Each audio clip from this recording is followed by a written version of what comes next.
ఇది నేను రెండవ వార్షికోత్సవానికి రావడం, గత సంవత్సరం కూడా రావడం జరిగింది. మనందరం కూడా పిల్లలు చూపిస్తున్న వారి విన్యాసాలు, వారి విద్య చూస్తున్నంతసేపు సమాజంలో ఉన్న పాఠశాలలన్నీ కూడా ఇలా అయితే ఎంత బాగుంటుంది అని అనిపిస్తుంది. అలాంటి నిర్ణయాలు తీసుకునే ముఖ్యమంత్రులు, రాష్ట్ర మంత్రులు వారందరూ కూడా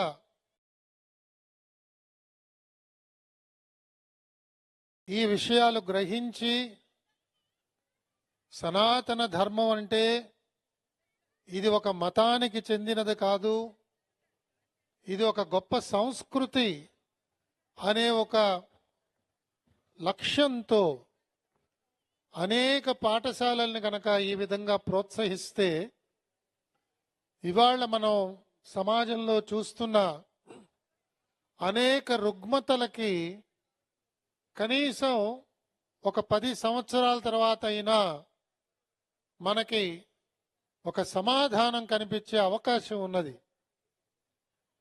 కేవలం విద్యారణ్యం ఒకటే ఇలాంటి పాఠశాల నడిస్తే మనకి మళ్ళా ఈ విద్యార్థులు కలుషితమైన సమాజంలో వీళ్ళందరూ తులసి మొక్కల్లాగా ఉంటారు. కానీ వీరి చుట్టూతా పెరిగే మొక్కలు సమాజ శ్రేయస్సు గురించి ఉండేవిగా ఉండకపోవచ్చు. మన అదృష్టం ఏమిటంటే శర్మ గారు ఒక విశేషమైన కృషి చేస్తూ వారి అధ్యాపక బృందంతో ఈ పాఠశాల ఇంత అద్భుతంగా నడిపిస్తున్నారు. నేను విచ్చేసిన తల్లిదండ్రులందరినీ కూడా ప్రత్యేకంగా అభినందిస్తున్నాను. మీ పిల్లల్ని ఇక్కడ చేర్చడం ద్వారా భారతదేశ చరిత్రలో మీరందరి పాత్ర విశేషంగా ఉంటుంది. దానికి మీరందరూ కూడా మంచి అర్హత సంపాదిస్తున్నారు. మీ అందరికీ నా అభినందనలు. తల్లిదండ్రులందరినీ కూడా పదే పదే కోరేది, పిల్లల్ని ప్రోత్సహించండి. అలాగే ఇలాంటి ఉత్సవాలకు వచ్చినప్పుడు మీ బంధువులను కూడా తీసుకురండి. చక్కగా విద్యను అభ్యసించి సనాతన ధర్మ మార్గంలో నడుస్తూ ధైర్య సాహసాలని ప్రదర్శిస్తూ నమ్మిన సిద్ధాంతాన్ని వారు ఆచరిస్తూ నలుగురిని ఈ మార్గంలోకి తీసుకురావడానికి ప్రయత్నం చేయాలి. అది సృష్టికర్త మనకిచ్చిన బాధ్యత. మనం ఆ బాధ్యతను నిర్వర్తించినప్పుడు సమాజం మనని గౌరవిస్తుంది, సమాజం మనకి సరైన స్థానాన్ని ఇస్తుంది. ఆ స్థానం కోసమో గౌరవం కోసమో మనం చెయ్యాలని నేను అంటలేదు. కానీ చాలా సందర్భాల్లో అనేక మంది మనం ఎమ్మెల్యేలు అవటం లేదు, మంత్రులు అవటం లేదు అని అనేక సభల్లో వాపోతూ ఉంటారు. వాటి ద్వారా లభించే గౌరవం ఒక రకంగా ఉంటుంది. కానీ సత్ప్రవర్తనతో, సత్యవాక్కుతో, స్వధర్మ పాలనతో మనం సంపాదించే గౌరవాన్ని ఎవరూ తుడిచిపెట్టలేరు. దానికి 5 సంవత్సరాలు 4 సంవత్సరాలు అనే కాల పరిమితి ఉండదు. కాబట్టి నేను అందరినీ అభ్యర్థించేది, బ్రాహ్మణత్వం అంటే బాధ్యతతో పాటు సత్ప్రవర్తన.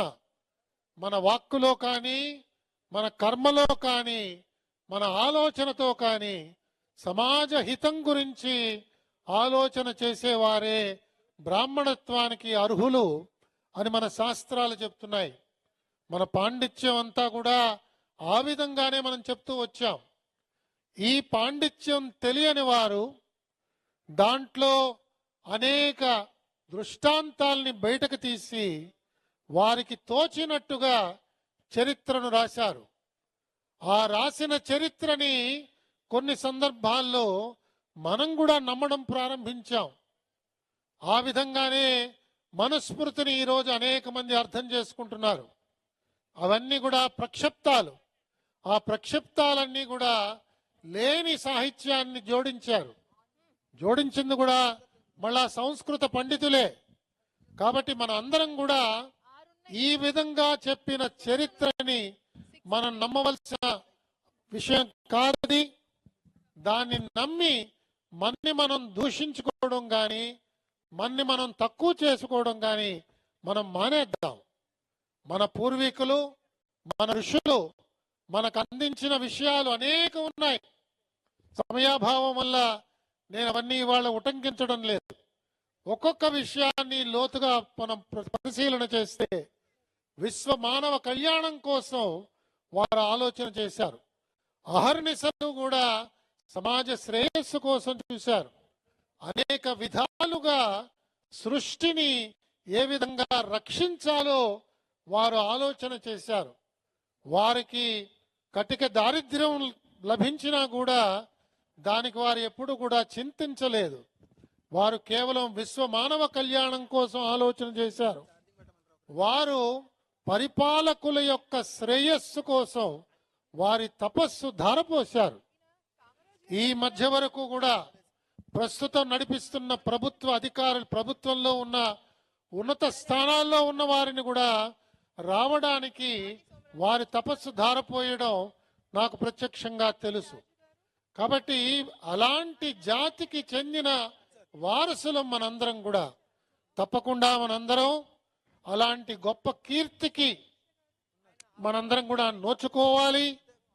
మన పూర్వీకులను నిరంతరం తలుచుకుంటూ ఇలాంటి విద్యార్థులు సమాజంలోకి వస్తున్నందుకు మనం నిరంతరం సంతోషిస్తూ ఈ వార్తను 10 ప్రాంతాలకి చేరవేసి నలుగురి యొక్క ఆదరణ ఇలాంటి సంస్థలకు లభించడానికి మనందరం కూడా ప్రయత్నం చేద్దామని మరొక్కసారి చెప్తూ, మున్ముందు రోజుల్లో మనందరం కూడా అనేక విషయాలు మాట్లాడుకోవడానికి తప్పకుండా పెద్దలు గురువుగారు శర్మ గారు అవకాశం ఇస్తారని నేను ఆశిస్తూ, ఈ వార్షికోత్సవ సభలో పాల్గొనడానికి నాకు అవకాశం ఇచ్చిన కార్యకర్తలకి, పెద్దలకి అందరికీ పేరు పేరున నా కృతజ్ఞతల్ని ఆవిష్కరించుకుంటూ మీ దగ్గర సెలవు తీసుకుంటున్నాను.